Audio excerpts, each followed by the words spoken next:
कर्पूर गौरम करुणावतारम संसार सारम भुजगेंद्रहारम सदा वसंतम हृदयारविंदे भवम भवानी सहितम नमामि।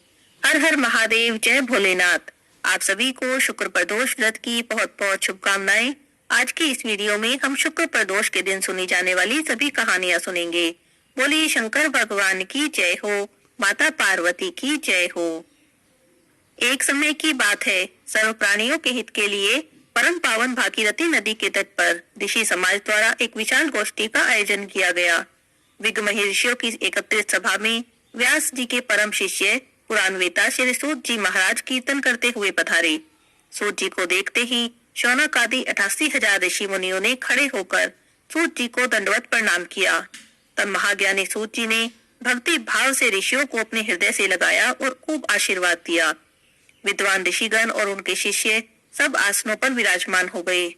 मुनिगण विनीत भाव से सूत जी से पूछने लगे, हे परम दयालु सूत जी, कली काल में शंकर भगवान की भक्ति किस आराधना के द्वारा उपलब्ध होगी, ये हम लोगों को बताने की कृपा करें, क्योंकि कलयुग के सर्व प्राणी पाप कर्म में रत रहते हैं और वेद शास्त्रों से विमुख रहते हैं। दीन जन अनेक कष्टों से त्रस्त रहते हैं। हे मुनि श्रेष्ठ, कली काल में सत्कर्म की ओर तो किसी की भी रुचि नहीं है। जब पुण्यशील हो जाएंगे तो मनुष्य की बुद्धि असत कर्मों की ओर खुद ब खुद प्रेरित होगी, जिससे दुर्विचारी पुरुष वंश सहित समाप्त हो जाएंगे।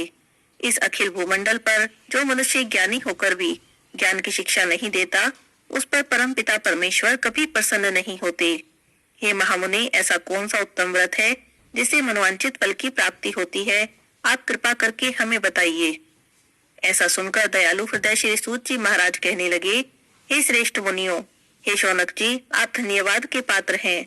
आपके विचार सराहनीय हैं। आप वैष्णव अग्रगण्य हैं, क्योंकि आपके हृदय में सदा ही परहित की भावना रहती है। इसीलिए हे ऋषियों सुनो, मैं उस व्रत को तुमसे कहता हूँ जिसके करने से सभी पाप नष्ट हो जाते हैं। धन वृद्धि कारक, दुख विनाशक, सुख प्राप्त करने वाला, संतान देने वाला, मनोवांछित फल की प्राप्ति कराने वाला यह व्रत मैं तुम्हें बताता हूँ, जो किसी समय भगवान शंकर ने देवी सती को बताया था और उनसे प्राप्त यह परम उपदेश मेरे पूज्य गुरुजी ने मुझे दिया था, जिसे आपको समय पाकर शुभ बेला में मैं सुनाता हूँ। बोलिए उमापति शंकर भगवान की जय हो। सूत जी कहते हैं कि आयु वृद्धि स्वास्थ्य लाभ के लिए त्रयोदशी अर्थात प्रदोष का व्रत करें। इस व्रत को विधि विधान से करने से अभिष्ट फल की प्राप्ति होती है।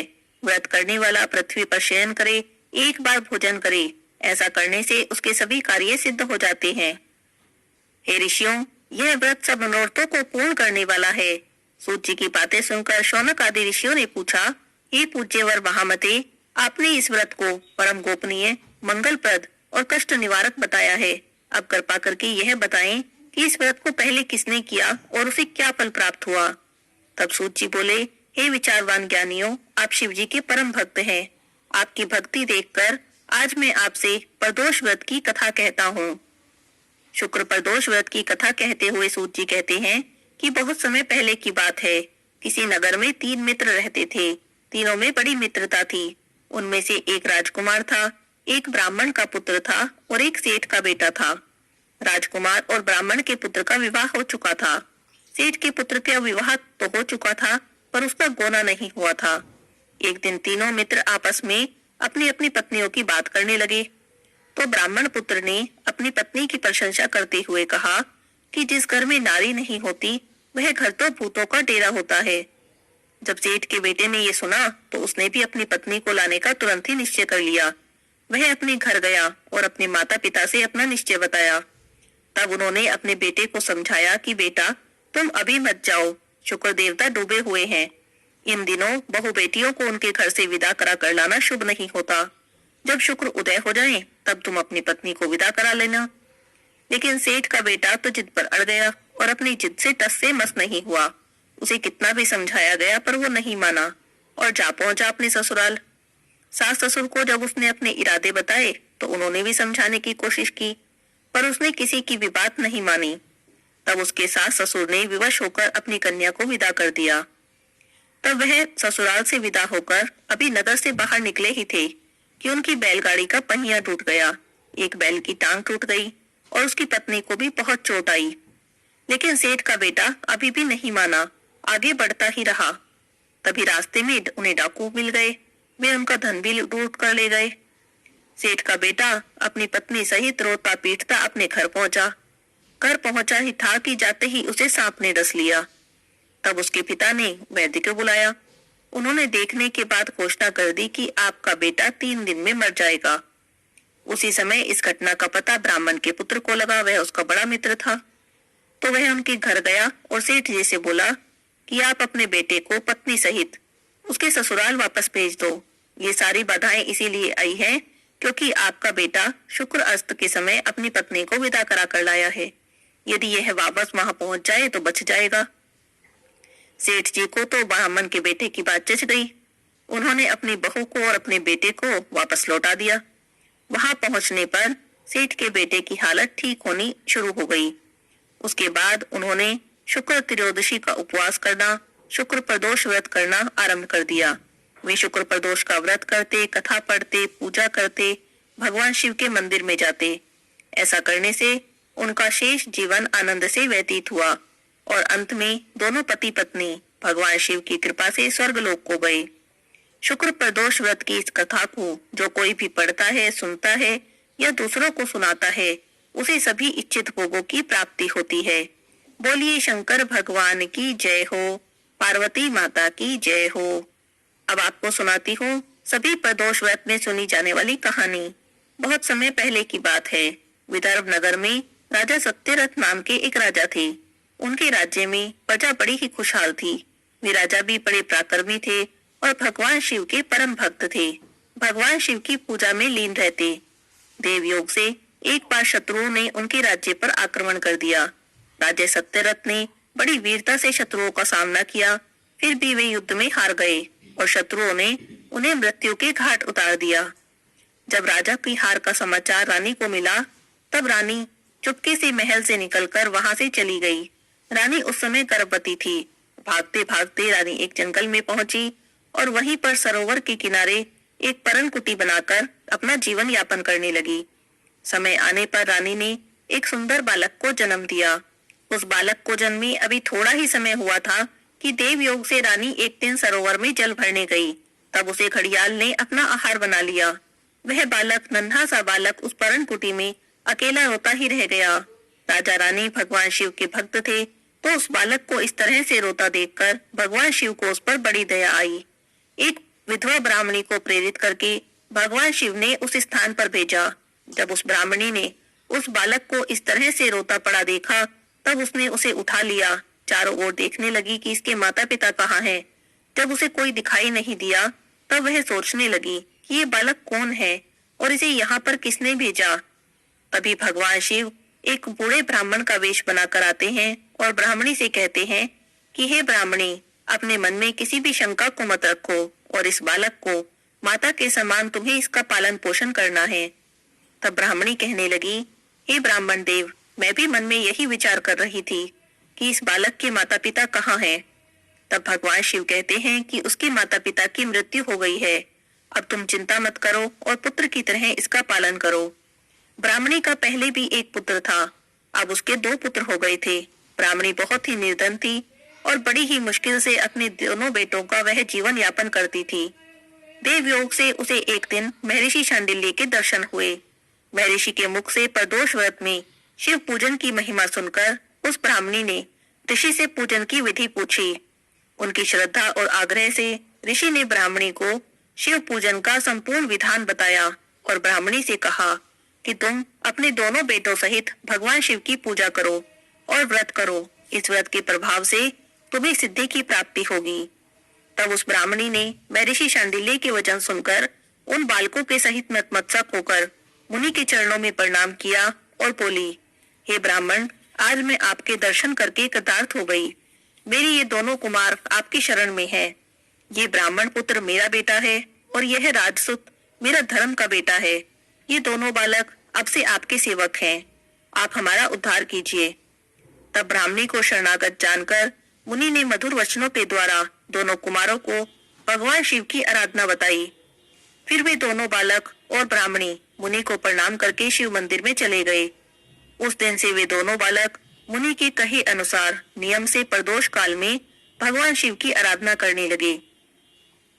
पूजा करते उन दोनों को काफी समय बीत गया।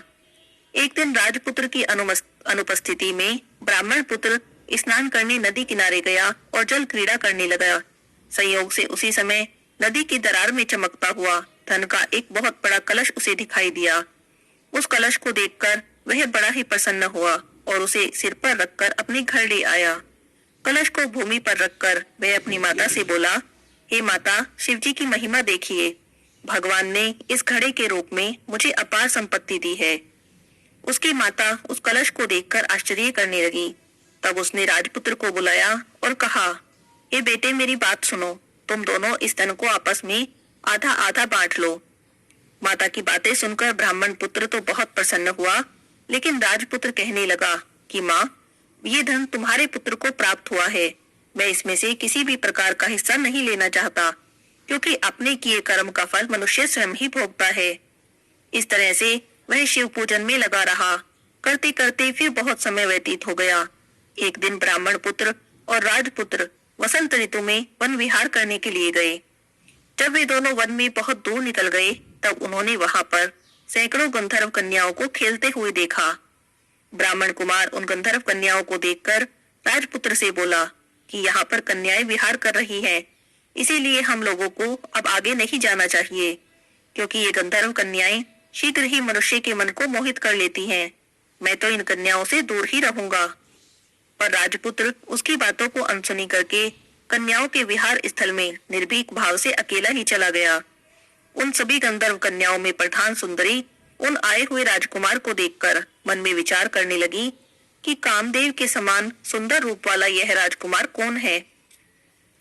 उस राजकुमार के साथ बातें करने के उद्देश्य से उस सुंदरी ने अपनी सहेलियों से कहा कि तुम लोग जाओ और पास के वन में जाकर उस वन में अशोक, चंपक, मौलसरी आदि के ताजे फूल तोड़ कर लाओ। तब तक मैं तुम्हारी प्रतीक्षा यहीं पर करती हूँ। गंधर्व कुमारी की बातें सुनकर सभी सखियां वहां से चली गई। सखियों को जाने के बाद वह गंधर्व कन्या उस राजकुमार को स्त्री दृष्टि से देखने लगी। उन दोनों में परस्पर प्रेम का संचार होने लगा। गंधर्व कन्या ने राजकुमार को बैठने के लिए आसन दिया। प्रेमालाप के कारण राजकुमार के सहवास के लिए सुंदरी व्याकुल सी हो गई और राजकुमार से प्रश्न करने लगी कि हे कमल के समान नेत्रों वाले, आप किस देश के रहने वाले हैं? आप यहाँ पर क्यों आए हैं? तब उस गंधर्व कन्या की बातें सुनकर राजकुमार ने उत्तर दिया कि मैं विदर्भ राज का पुत्र हूँ। मेरे माता पिता स्वर्गवासी हो गए हैं और शत्रुओं ने मेरा राज्य का हरण कर लिया है।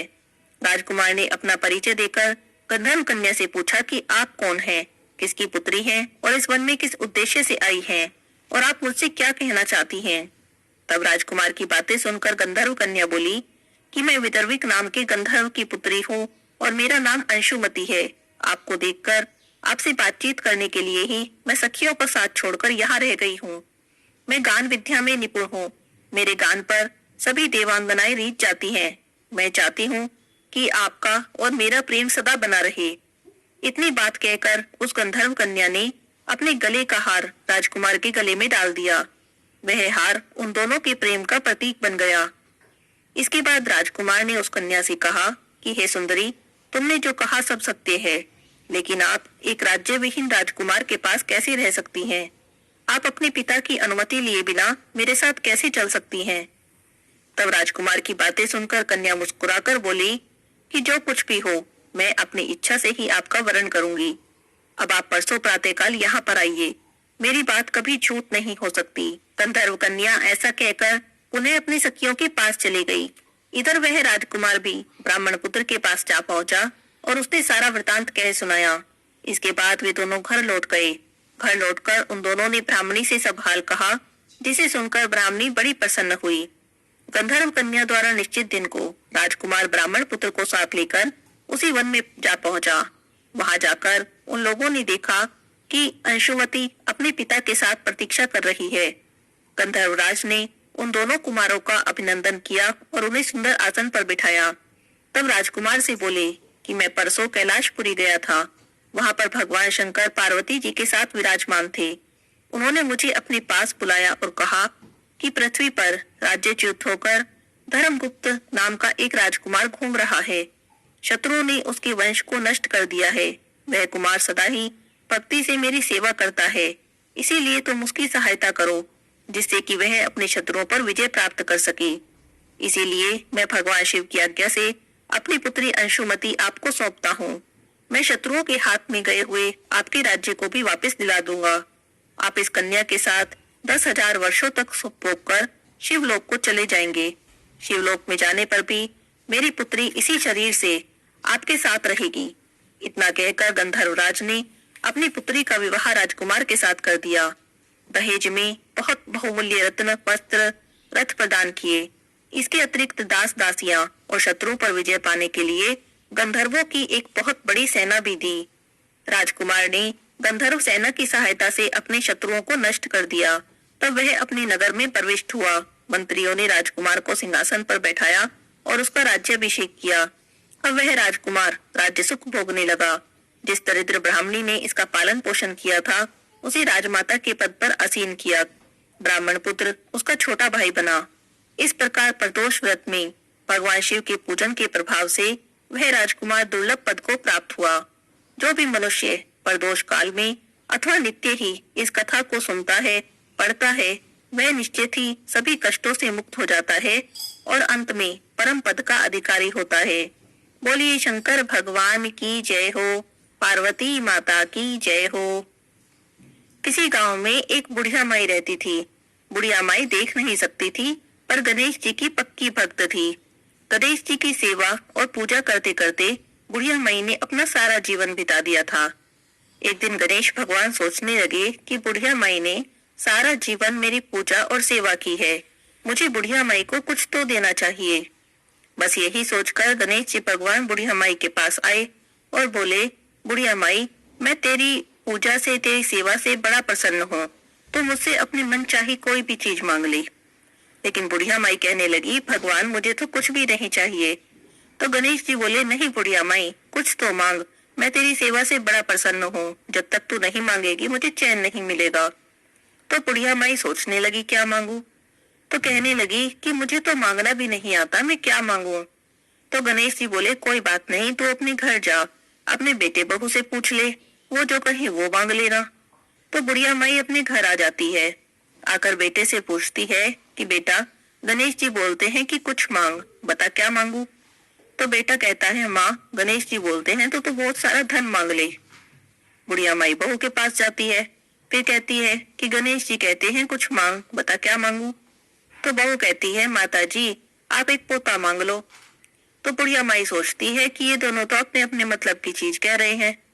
बुढ़िया माई पड़ोसन के पास जाती है, कहती है कि गणेश जी कहते हैं कुछ मांग, मेरी तो कुछ समझ में नहीं आ रहा, क्या मांगू। तो पड़ोसन बोलती है कि तू बूढ़ी हो गई है, थोड़े दिन जिएगी, तू ऐसा कर अपनी आंखें मांग ले, कम से कम जाने से पहले एक बार इस संसार को देख तो ले। बुढ़िया माई को फिर भी संतुष्टि नहीं हुई, वो घर आ गई। अगले दिन मंदिर गई तो गणेश जी तो तैयार बैठे थे। जाते ही बोले, बता बुढ़िया माई क्या सोच के आई है, क्या मांगती है। तो बुढ़िया माई कहती है कि गणेश जी भगवान, अगर आप मुझ पर प्रसन्न हैं तो मुझे आंखें दो, जिससे मेरा पोता मुझे सोने के कटोरे में दूध पीता दिखे। 9 करोड़ की माया दो, 16 साल की सी काया दो, बेटा पोता खूब परिवार दो, सारे घर में खूब सुख दो। तो गणेश जी बोले, बुढ़िया माई तुम तो कह रही थी मांगना नहीं आता, तुमने तो मुझे ठग ही लिया, पर कोई बात नहीं, जैसा तुमने कहा है सब मिल जाएगा। ऐसा कहकर गणेश जी भगवान वहां से अंतर ध्यान हो गए। बुढ़िया माई ने जैसा जैसा मांगा था उसे सब मिल गया। हाथ जोड़कर कहें, हे गणेश जी भगवान, जैसे बुढ़िया माई पर कृपा की, जैसे बुढ़िया माई की मनोकामना पूरी की, कथा कहानी कहते सुनते सबकी मनोकामना पूरी करना। बोलिए गणेश जी भगवान की जय हो।